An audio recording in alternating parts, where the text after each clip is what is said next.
Good evening from New York. I'm Chris Hayes. It is once again election night in America as voters in 4 states go to the polls in some key primary races, including here in the state of New York. We're going to have much more on those results as they come in later in the show. We're starting to get some from around the country, but we start tonight with a question. How will history remember the world's richest man? Elon Musk, the owner of Tesla and Twitter, became the first trillionaire in human history earlier this month. That's after his company SpaceX went public. And like Donald Trump, the man he has supported as president, Musk has a real talent for burying all of his most repulsive scandals by creating new ones. He's a businessman with a trail of false and broken promises. He's also responsible for hundreds of thousands of global deaths, possibly millions. I know that might sound outlandish or improbable, but stay with us here. Because as his wealth reaches new heights, Musk is now trying to retcon what may very well be, I think likely could be, his most lasting impact on humanity. His turn as the chainsaw-wielding head of the so-called cheekily named Department of Government Efficiency last year. Do you remember that? It actually happened. We all watched it happen. It wasn't a fever dream. Seems like it happened in another universe, but there it is, just over a year ago. Directing the slashing of jobs and programs throughout the federal government, as well as accessing and downloading Americans' personal info in violation of the Constitution and federal law, even promising that their work, remember this, right, would bring Americans Doge dividend checks that never quite materialized. A year ago, if someone had told you you'd be at CPAC and working with the president to absolutely shred the government, the swamp, whatever you want to call it. Would you have ever believed that? No. No?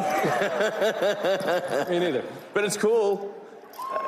This is awesome. It's money that's taken away from things that are destructive to the country and from organizations that hate you to you. That's awesome. Does it seem, have you talked to that's like glorious. That's like it's the best. The spoils of battle, you know? Spoils of battle. Say what you will, the man is charismatic. Now, the brunt of Musk's cuts, you might remember, fell on USAID, and that has been the federal government's main international relief agency. One, by the way, that was actually created by statute through Congress and authorized. That didn't seem to bother anyone when they destroyed it. It's also the aid agency through which Democratic and Republican administrations have staved off famines and prevented pandemics overseas and done a lot of other things. The cuts to USAID happened in such a chaotic manner that staffers who were laid off started to do interviews about just how crazy it was. I haven't gotten paid since January 28th was my last day. And you? Me neither. I actually got terminated twice. I was actually in Uganda when they shut down my access, disabled my account. I was still actually actively working on programming there and had to figure out how to get back. Almost all of my colleagues have lost their jobs or will lose their jobs very shortly. And, it's not a natural place for a civil servant to be speaking so publicly, but all of the traditional channels for dissent that we would normally have, chances to engage with our bosses and our leadership to object or to explain the value of our work, I would say, have been taken away.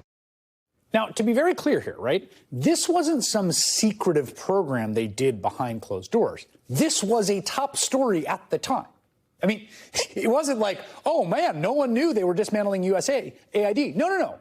Musk went on publicly to spread wild and insane conspiracy theories about USAID to justify the chainsawing he was doing. He was claiming it was run by radical left lunatics who were fixing elections, saying it was, quote, time for it to die.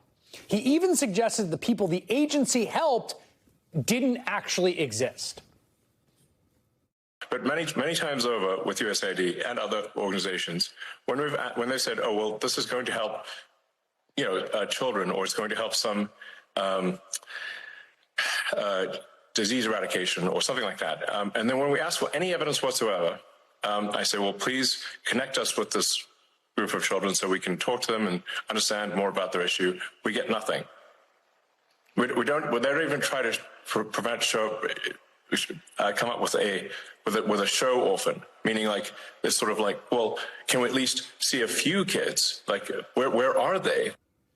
Yes, the world's richest man wielding the power of the U.S. government saying, bring me just an orphan and throw him on the phone while he's in the middle of starving so I could tell if he exists and whether he gets to eat, okay? They do exist, by the way, of course. We'll have more on them in just a minute. again, it happened in such a strange time in all our lives and feels so remote. It's difficult to recall just how chaotic and also unpopular DOGE's work was. I mean, at the time, workers in multiple federal agencies protested after finding themselves just haphazardly locked out of their buildings. No explanation. I mean, I talked to a guy who'd worked for the Parks Service for years and just got fired for no reason. He didn't know why. As Musk people moved in, gutted their work, cut their jobs, canceled their contracts. I mean, people engaged in work in dangerous places overseas learned they were unemployed and then had to find a way back to the U.S., as that woman who worked in Uganda mentioned. And while this was all happening, again, not in secret, Elon Musk bragged about it. He posted this: "We spent the weekend feeding USAID into the wood chipper." There is now a tremendous amount of rigorous data from a whole bunch of different people that have studied this, suggesting that in doing so, in feeding USAID to the wood chipper, those are the words Elon Musk used, that Elon Musk is responsible for the deaths of anywhere from hundreds of thousands of people to millions of them. That data comes from medical journals that have used statistical methods to estimate the total effects. It comes from news reports, of which there are many, record-keeping websites, most recently a new memoir by a USAID veteran who worked under 4 administrations titled appropriately Into the Wood Chipper. And all of this is newly relevant, not just because the world's richest man hit a new wealth milestone or because the U.S. government is becoming increasingly reliant on his companies, but because he is now trying to lie about this legacy and threatening a congressman who wants to investigate it. There needs to be accountability for Elon Musk. You know, they're celebrating that he created 4,400 millionaires, but they don't talk about the 4.5 million children around the world who he possibly sentenced to death by dismantling USAID. He needs to answer for that. That was California Congressman Ro Khanna, a Democrat who once gave Musk and Doge the benefit of the doubt. The Atlantic even called Khanna the Democrats' Musk whisperer early last year. But on Twitter yesterday, Musk posted, quote, "It's time to sue this liar." In another post, he called the congressman Ro the robber and said he should be thrown in prison. But that number that Khanna cited didn't just come out of nowhere. He didn't just make it on the spot. It is from a peer-reviewed study by the Lancet Medical Journal that found, quote, "The Doge cuts to USAID could lead to more than 14 million additional deaths by 2030, averaging more than 2.4 million deaths per year. These deaths include 4.5 million among children younger than 5 years, or more than 700,000 deaths annually." And again, this all makes sense. The U.S. was spending billions of dollars doing things like giving people life-saving medication, particularly around HIV and AIDS, and feeding people who otherwise would starve to death. It's not like, whoa, how did you get that? No, there's lots of very, very poor and desperate people in the world, and one of the things USAID did was get them food and medicine at scale.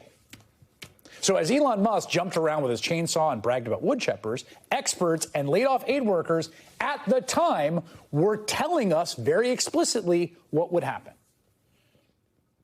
It's very clear that there are going to be huge, significant gaps. People are already suffering and dying as we speak because of this lack of aid that we took out of nowhere. They have cut 80–90% of the life-saving programming going on overseas. At the end of the day, kids in places like South Sudan are still dying, still not getting their nutritional support, not getting their AIDS medication.